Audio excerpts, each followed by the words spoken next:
Hello বন্ধুরা, শুভ দুপুর। তোমরা সবাই কেমন আছো? আশা করছি তোমরা সবাই ভালো আছো আর আমিও ভালো আছি।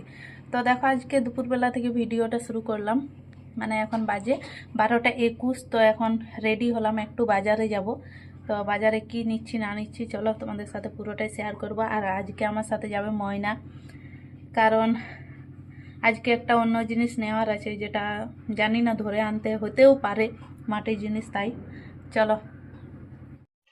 তো এই দেখো, তারপরে আমরা দুজন মিলে এখন বেরিয়ে পড়েছি আর প্রায় 8-এর কাছাকাছি চলেও এসেছি। সাইকেলে যাচ্ছি। তো ময়না আমার ফোন ধরে দিচ্ছিল, আসলে ফোন ধরে দেওয়ার জন্যই ওকে নিয়ে এসেছিলাম। আর এখন যেহেতু স্কুলও ছুটি আছে, আর আরেকটা যেটা মাটির জিনিস নেব বলছি, তো সেটা জানি না। আমি ভাবলাম যে আমার খাঁচার মধ্যে যাবে না, তো তাই বলেছিলাম যে টোটো করে দেবো ওর জন্য। কিন্তু যখন খাঁচার মধ্যেই চলে যাচ্ছে তখন আর টোটো করার দরকার হয়নি। তো এই দেখো, তারপরে এখানটাতে কত ভিড় ছিল। এই দাদু বলছে যা পার হবো কি না সেটাই বুঝতে পারছে না, মাঝখানে দাঁড়িয়ে পড়েছে। তো যাই হোক, তারপরে পেরিয়ে গেলাম। আর দুপুরবেলা তাও কিন্তু ভিড় অনেক ছিল। এখানে সবজি নিতে হবে, আরও অনেক কিছু নেওয়ার আছে। চলো দেখা যাক কী কী নিচ্ছি, কী কী পাওয়া যাবে, কী কী পাওয়া যাবে না, সেটাও একটা ব্যাপার আছে। তো এই দেখো, এই রাস্তা দিয়ে গেলাম না। তারপরে দেখো, হাটের ভিতরে চলে এসেছি। আর দুপুরবেলা করে এসেছি, তাও কিন্তু ভিড় অনেক। আর এখন সবজির দামও অনেক। বিলাতি তো মানে 60-70 এরকম দাম, সেই জন্য বিলাতি কিনিনি। সত্যি কথা বলতে কি, অত দাম দিয়ে কেনা সম্ভব নয়। তো এই দেখো, তারপরে আলু দেখছিলাম।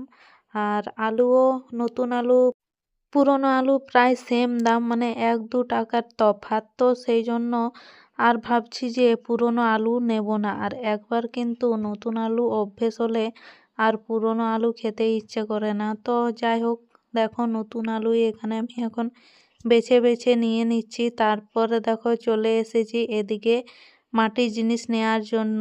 তো মাটির জিনিস বলতে, যেদিনের ভিডিও সেই দিন হচ্ছে সোমবার ছিল, মানে অগ্রহায়ণের 29-30 এরকম কিছু একটা ছিল। মানে আর 2-1 দিনের মধ্যেই অগ্রহায়ণ মাস শেষ হতো। তো আমাদের উনানটা ভেঙে গিয়েছিল, তো সেই কারণে মা বলেছিল যে পৌষ মাসে নাকি ভাঙা উনুনে রান্নাও করতে নেই আর উনুন ভাঙতে নেই। তো সেই জন্য নতুন একটা উনুন কেনা হলো, যেটাতে আমাদের বাইরে তো একবার না একবার রান্না হয়েই, আর এই ঠান্ডার মধ্যে একটু আগুন পোহাও হবে। তো সেই জন্য দেখো, নিয়ে নিলাম একটা উনান। কেমন হয়েছে জানিও। বাজার থেকে কি কি নিয়ে এলি? এই তো সবজি, কি সবজি? একটা বাঁধাকপি, ফ্লাসটা জ্বলা, ফুলকপি,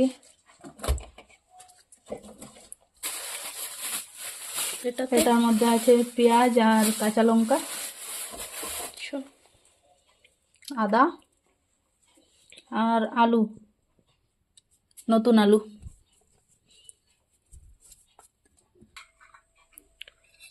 আর দেখ, মামা দিদার জন্য এই চুড়িগুলো নিয়েছি। কেমন হয়েছে বল? ভালো আছে। আর এই দেখো, দুটো অভ্র, এগুলোর কাজ আছে, তোমাদেরকে দেখাবো। আর এই চেনটা, বাহ, খুব সুন্দর লাগছে, গোল্ড গোল্ড। চলো পরে দেখা হবে আবার। কি করছিস? এই তো কাজ নাই সে কাজ। কই দেখি। বাহ, দারুণ লাগছে তো।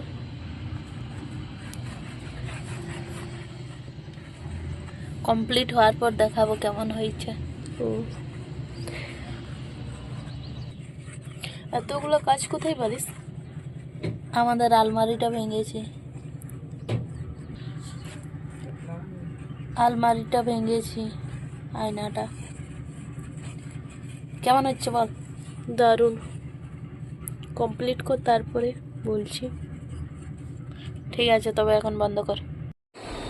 হ্যালো বন্ধুরা, শুভ বিকেল। তো এ দেখো, আমরা এখন ভিডিও বানাচ্ছিলাম আর আমাদেরকে ডিস্টার্ব করার জন্য চলে এসেছিল ময়নার বন্ধু বান্ধবী সব, কিন্তু ওদেরকে অনেক কষ্টে এখান থেকে সরালাম।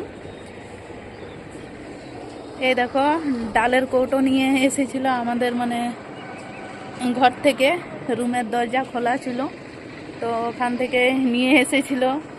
আমরা তো ভয় পেয়ে গিয়েছিলাম, কারণ একটা ইঁদুরে একবার কামড়ে দিয়েছিল আমাকে, 13টা ইঞ্জেকশন নিতে হয়েছে। ভাবছি বান্দরে নুচলে কতগুলো নিতে হয়, তো সেই জন্য ভয় পাচ্ছিলাম। আর অনেকগুলো এসেছিল, প্রত্যেকদিন বিকেলবেলায় আসে অবশ্য। তো আমরা তো এখন বেশিরভাগ দিন ওদিকে যাই ভিডিও বানাতে, তো সেই জন্য আজকে এসেই ছিল। আর অনেক চিৎকার করলাম, তারপরে পাশের দু একজন এলো, তারপরে ওদেরকে এখান থেকে তাড়ালো। তো আবার তারপরে ছাদে এলাম ভিডিও বানানোর জন্য। তো আমাদের ভিডিও কমপ্লিট। আর কেমন লাগছে আমাকে দেখতে কমেন্ট করে জানাবে। এই দেখো এই ব্লাউজটা বানালাম সেইটা। তো চলো এরপরে নিচে যাই, সন্ধে সন্ধে হয়ে এলো, ঠান্ডা লাগছে। তো বন্ধুরা সেই তখন এটা বানাচ্ছিলাম, তো এ দেখো অবশেষে কমপ্লিট হলো। অতটা ভালো হয়নি, কিন্তু তাও দেখো খুব ভালোই লাগছে দেখতে। দেয়ালের মধ্যে রেখেছি, এখান থেকে অভ্রগুলো ছেড়েছে, মানে এখানটাতে জলই দিয়েছি সেই জন্য। নাহলে কিন্তু মোটামুটি ঠিকই আছে। তো কেমন হয়েছে তোমরাও কিন্তু কমেন্ট করে জানাবে। আর যদি ভালো লেগে থাকে তো এটার জন্য একটা করে লাইক করে দেবে। এই দেখো দেয়ালের মধ্যে টাঙানো হয়েছে।